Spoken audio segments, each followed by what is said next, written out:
que a gente viu? Né? Vamos resumir as funções do cerebelo.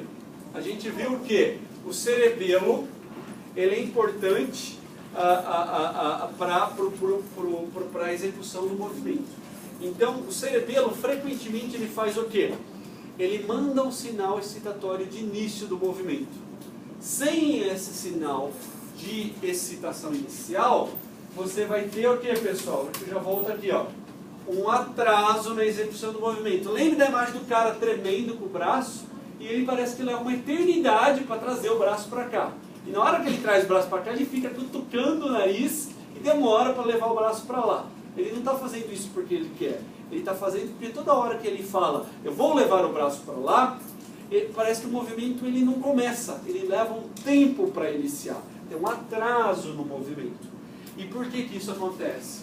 Porque o cerebelo, ele basicamente ajuda a dar a aceleração necessária para o movimento.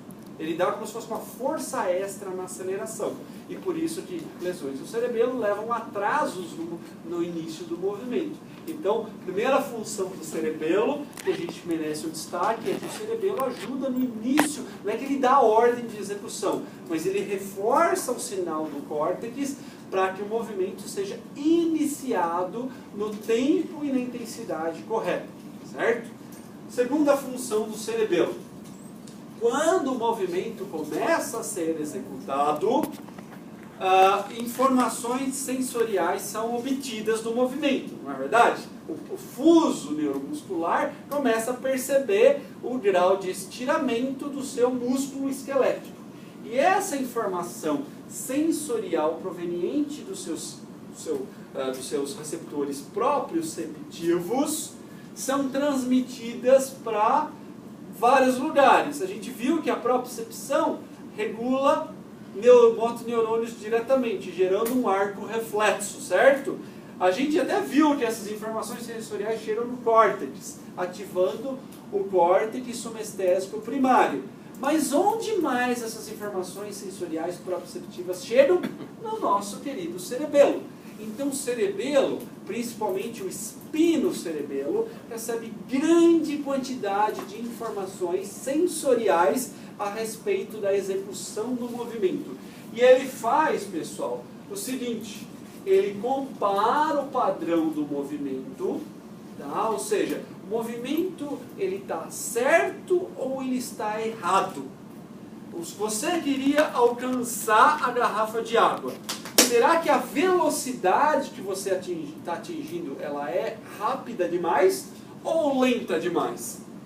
Baseado na aceleração e velocidade, será que eu vou bater na garrafa com muita força ou vou suavemente atingir o alvo? Pensa, se você está pensando num ovo ou num objeto delicado, faz muita diferença chegar lá com força ou chegar delicadamente.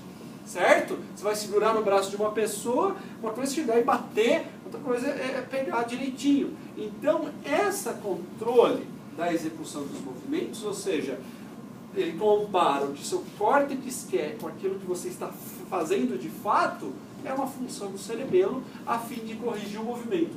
E baseado nisso, o que ele faz? Ele ajuda a controlar as acelerações e as frenagens dos seus movimentos. Então, do mesmo jeito que ele ativa a aceleração, isso é muito evidente no começo, o cerebelo é muito importante para inibir a execução do movimento num outro momento, para que o movimento não seja demasiadamente exagerado, com muita força, muita velocidade.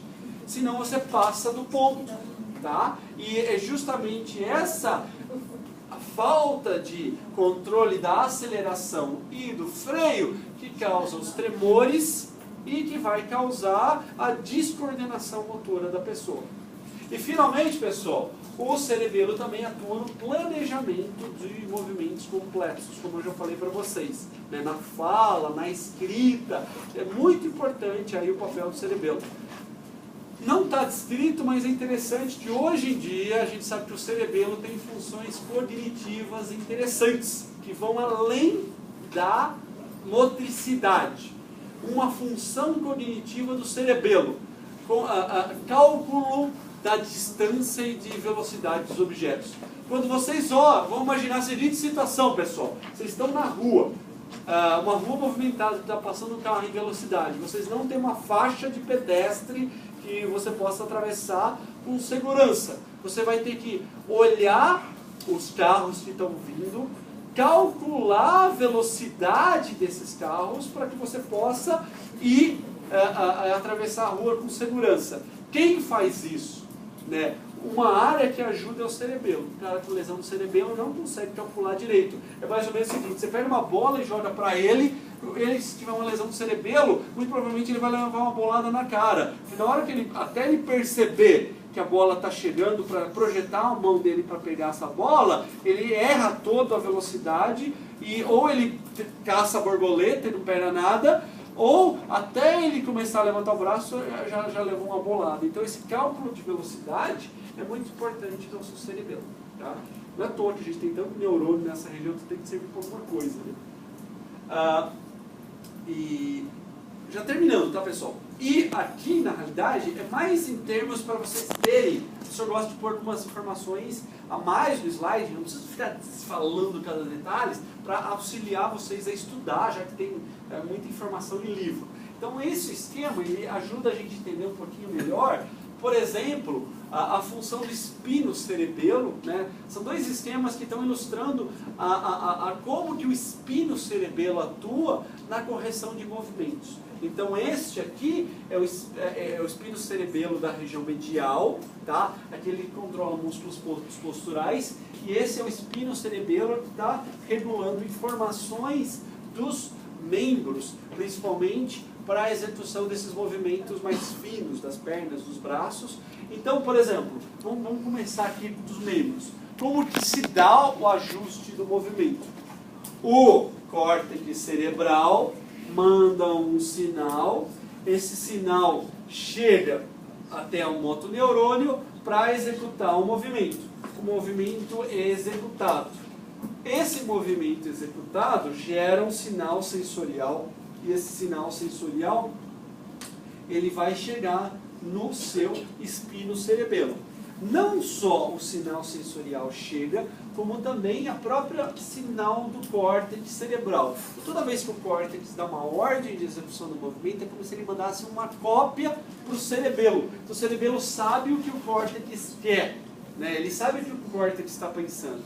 E aí, uma fração de segundos depois, o cerebelo vai saber se o movimento está ok, tá? E aí, comparando essas duas informações, ele sabe se ele precisa corrigir os movimentos. Então ele vai agir corrigindo os movimentos, se projetando diretamente para a medula espinhal, ou então através de projeções para o córtex, corrigindo o movimento lá no córtex, ou mesmo em outras áreas relacionadas à motricidade, que a gente não vai ter tempo de falar muito, como o núcleo rubro. Então o espino-cerebelo, de novo, recebe informações sensoriais e corrige o movimento para que ele saia de maneira adequada. E uma coisa muito parecida acontece aqui no cerebelo, na porção do verme.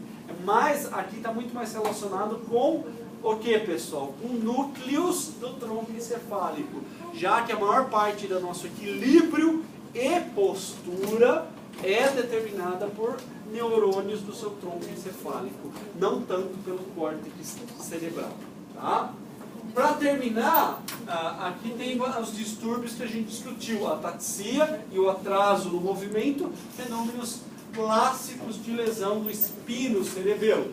Você tem nistagmo, que é aquele movimento de tremor dos olhos, clássico de lesão do vestíbulo cerebelo. Você tem dismetria, que também é um tipo de ataxia clássica do espino-cerebelo, que é aquele negócio que o indivíduo não consegue atingir o alvo de maneira adequada. E lesões, por exemplo, no cérebro cerebelo, não só produzem essa descoordenação motora, ataxia e dismetria, mas frequentemente causa disfonia. Ou seja, a pessoa não fala direito, ele não consegue fazer com que os músculos necessários para vocalização sejam recrutados de maneira apropriada, no tempo certo, e portanto o indivíduo fica com uma fala absolutamente irreconhecível, porque a fala é um dos movimentos que requerem planejamento muito grande de movimentos, porque você fala muito rápido. Então, no momento que você está falando, é muito importante que você já esteja preparado para falar a próxima sílaba, a próxima fala. Então depende, é como se o cerebelo armazenasse a sequência de movimentos que vão vir logo na sequência daquele que você está fazendo agora. E sem o cerebelo cerebral, esse armazenamento não acontece, então você não tem tempo de planejar o movimento de maneira adequada, e movimentos que exigem muita velocidade, como a fala, eventualmente a escrita, ficam absolutamente prejudicados, tá? É isso, certo? Dúvidas do cerebelo, pessoal?